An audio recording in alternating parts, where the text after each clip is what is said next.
ఈ మొత్తం ఇలాంటి సమావేశాలు ఇవన్నీ చూస్తుంటే ఏమనిపిస్తుందంటే అనవసరంగా సిన్సియర్గా కూర్చొని చదువుకున్నానేమో అనిపిస్తుంది.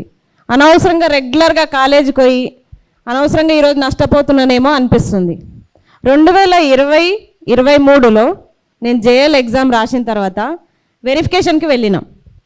వెరిఫికేషన్కి వెళ్తే నేను 3rd క్లాస్ జంప్ అన్నట్టు, జంపు బోనఫైడ్ లేదు. అయితే ఏం చేసిరంటే వెరిఫికేషన్ టైంలో నా ఒక్క వెరిఫికేషన్ కోసం నెల టైం ఇచ్చిర్రు నాకు. మరి నా మీద జరిగినంత విచారణ మళ్ళీ ఈ దొంగ సర్టిఫికేట్ గలపైన ఎందుకు జరుగుతలేదో అర్థమవుతలేదు. నాకు నెల రోజులు టైం ఇచ్చారు, నీ సర్టిఫికేట్ కరెక్ట్ లేదు, నువ్వు మళ్ళీ 1 మంత్ లోపు తీసుకురా అని చెప్పేసి ఒక నెల రోజులు టైం ఇచ్చారు ఒక బోనఫైడ్కే. అంటే నిరుపేద విద్యార్థుల పైన ఉన్నంత వెరిఫికేషన్ ఉన్నంత విచారణ ఈ దొంగలకు ఎందుకు లేదు? రాత్రికి రాత్రే అపాయింట్మెంట్లు తీసుకొని ఫేక్ సర్టిఫికెట్లతో దొరికి ఫేక్ సర్టిఫికెట్లు వేరే వేరే యూనివర్సిటీ నుంచి కొనుక్కొని వచ్చి వేరే కాలేజీల నుంచి కొనుక్కొని వచ్చిన వీళ్ళపైన విచారణ ఎందుకు జరుపుతలేదు? శాంతకుమార కమిటీ లెక్క, సిలబస్ కమిటీ లెక్క ఈ దొంగ దొడ్డిదారిన నియామకమైన వీళ్ళపైన ఎందుకు ఒక కమిటీని ఏర్పాటు చేస్తలేరు? ఇంకొకటి, ఇదంతా విద్యాశాఖ మంత్రి పైన డిపెండ్ అయి ఉంది. ఈరోజు నిజం మనం చూస్తున్నాము, చాలామంది ఇంటర్ విద్యా వ్యవస్థలో విద్యార్థులు చేరాలంటే 1 లక్షల ఫీజులు కట్టి వాళ్ళు జాయిన్ అవ్వాలి. ఇంటర్ విద్యా వ్యవస్థకు అంత ఇంపార్టెన్స్ ఉన్నప్పుడు ఒక నిరుపేద విద్యార్థికి అదొక బేస్, ఫస్ట్ స్టెప్ అదే ఇంటర్మీడియట్ విద్యనే. ఒక కాలేజీ వ్యవస్థకి ఎంటర్ అవ్వాలంటే ఫస్ట్ మెట్టు, మొదటి మెట్టు ఇంటరే. ఇంటర్ అయినప్పుడు ఆ మొదటి మెట్టు ఎంత జాగ్రత్తగా వేస్తారు? గవర్నమెంట్ కాలేజీలో చదవాలంటే ఫ్యాకల్టీ ఉండరు అని ఒక అపోహలో ఇప్పటికీ ఉంటున్నారు. అలాంటిది మీరు 55544 ఇంతమందిని మీరు రెగ్యులరైజ్ చేసిరు. దాంట్లో అసలు ఎవరు ఎందుకు క్రమబద్ధీకరణ చేసిరు, ఎందుకు కాంట్రాక్ట్లను రెగ్యులర్ చేసిరో మీకు కూడా తెలియదు. అందుకే అసలు వీళ్ళని ఎందుకు రెగ్యులర్ చేసిరు అంటే రీజన్ తెలియదు. మీరు నిజంగా ఏమన్నా మేలు చేయాలనుకుంటే మాత్రం ఖచ్చితంగా వీళ్ళని మళ్ళీ వీళ్ళ సర్టిఫికెట్లు విచారణ జరపండి. అలాగే అప్పుడు క్రమబద్ధీకరణలో పార్ట్స్ అంటే భాగాలుగా ఉన్న నవీన్ మిట్టల్ పైన, జనార్దన్ రెడ్డి పైన, అలాగే అప్పటి గవర్నమెంట్లో ఉన్న ఎవరెవరైతే ఉన్నారో వాళ్ళందరి పైన కూడా తిరిగి విచారణ జరపండి. ఇప్పటి విద్యాశాఖ మంత్రి రేవంత్ రెడ్డి గారు మీరు వెంటనే తక్షణమే చొరవ తీసుకొని అందరిపైన కూడా యాక్షన్ తీసుకోవాలి. ఎందుకంటే విద్యాశాఖ మంత్రిగా ఈ బాధ్యత మీ పైననే ఉంది.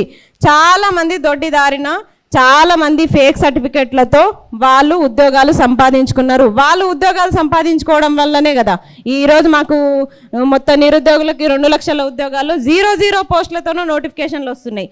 నెక్స్ట్ జేఎల్గా ఒకవేళ జేఎల్ నోటిఫికేషన్ ఇస్తే మీరు ఎన్ని పోస్టులతో ఇస్తారు? కనీసం ఒక 500 పోస్టులైనా ఉంటాయా?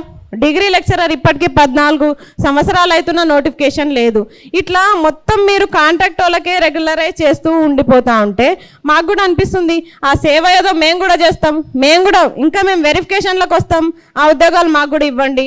ఇక్కడ కూర్చున్న వాళ్ళంతా విద్యావేత్తలే, ఒకరొకరు డాక్టరేట్లు పొందిన వాళ్ళు ఉన్నారు. మరి ఇంతకంటే బెటర్గా చదువుకున్న వాళ్ళు మీరు రెగ్యులరైజ్ చేసిన వాళ్ళ దాంట్లో ఉన్నారా? మేము ఛాలెంజ్ విసురుతున్నాం. కావాలంటే మీరు చూడండి, వాళ్ళని మళ్ళీ వెరిఫికేషన్కి పిలవండి, మేము కూడా వస్తాం. ఒకవేళ మేము నిజాయితీగా చదువుకున్నట్టుంటే, మా సర్టిఫికెట్లలో నిజాయితీ ఉంటే మాకు ఉద్యోగాలు ఇవ్వండి. లేదు వాళ్ళకే నిజాయితీ ఉంది, వాళ్ళ ఉద్యోగాలు వాళ్ళకే కరెక్ట్, వాళ్ళకే ఇవ్వాలనుకుంటే వాళ్ళకి ఇవ్వండి. ఇట్లా ఒక ఎగ్జామ్ పెట్టకుండా, ఒక వెరిఫికేషన్ పెట్టకుండా, ఒక రూల్ ఆఫ్ రిజర్వేషన్ పాటించకుండా మీరు ఎంచుకున్న పద్ధతి తప్పు. సరే తప్పు అన్న తర్వాత సుప్రీంకోర్టుకి ఈ న్యాయస్థానాన్ని ఆశ్రయించిన తర్వాత అంతో ఇంతో న్యాయం జరిగిందా అంటే పోయిన ఉద్యోగాలు అన్నీ పోయినాయి కదా.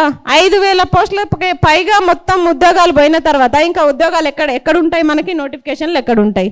పోస్టులు ఎక్కడుంటాయి? ఇప్పుడు వచ్చిన వాళ్ళకి ఉద్యోగాలు వచ్చినాయి, సేవా దృక్పథంతోనో వాళ్ళని గుర్తించి ఉద్యోగాలు ఇచ్చినామంటే చాలామంది ఉన్నారు. ఒక సేవకే ఉద్యోగాలు వస్తాయంటే మేము కూడా ఒక 10 సంవత్సరాలు సేవ చేస్తాం, మరి మాకు కూడా రెగ్యులరైజ్ చేయండి, మాకు కూడా ఉద్యోగాలు ఇవ్వండి, మేము కూడా సేవ చేస్తాం. మరి నిజంగా మేము ఒక చిత్తశుద్ధితోటి మంచిగా చదువుకొని మొత్తం పీజీలు నెట్లు సెట్లు క్వాలిఫై అయ్యండి ఈరోజు ఉద్యోగాలు వస్తాయన్న నమ్మకంతో లైబ్రరీలో రేయనక పగలనక కూర్చొని చదివి పస్తులుండి కష్టమైనా సరే రూమ్ రెంట్లు కట్టుకుంటా ఈరోజు నిరుద్యోగులం కష్టపడుతుంటే మీరు ఇట్లా దొడ్డి దారిన రెగ్యులరైజ్ చేయడం వల్ల మాకు వచ్చే ఉపయోగం ఏముంది? మేము కూడా అట్లా రాంగ్ రూట్లో వెళ్ళాలా? మరి రాంగ్ రూట్లో వెళ్ళి ఉద్యోగాలు సంపాదించుకోవాలా?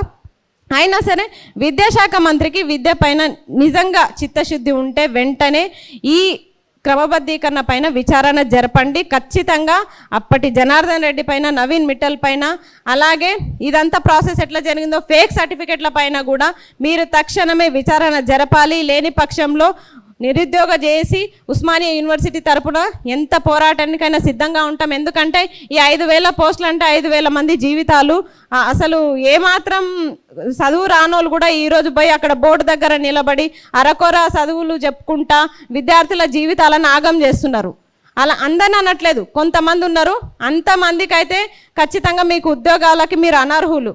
అలాంటోళ్ళని మీరు ఈరోజు క్రమబద్ధీకరించి నిరుపేద విద్యార్థులకు మీరు అన్యాయం చేస్తున్నారు. ఫీజులు కట్టలేక గవర్నమెంట్ కాలేజీల్లో ఎవరైతే పిల్లలు చేరుతారో అలాంటి పిల్లలు ఈ తప్పుడు పాఠాలు వినడం వల్ల తప్పుడు ఆన్సర్లే రాస్తారు. అట్లాంటప్పుడు ఫెయిల్ అవుతారు. మళ్ళీ ప్రైవేట్ కాలేజీలు అంటారు. ఈరోజు గవర్నమెంట్ కాలేజీల పైన ఎవరు ఆసక్తి చూపించట్లేదు. ఎందుకంటే ఇట్లాంటి వాళ్ళని నియామకం చేయడం వల్లనే కదా.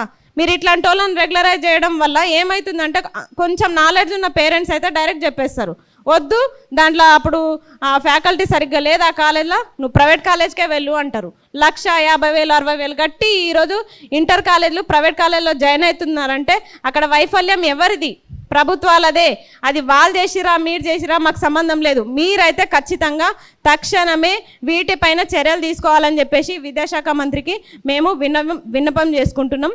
ఇంత మంచి అవకాశం ఇచ్చినటువంటి అందరికీ కూడా థ్యాంక్ యూ సో మచ్.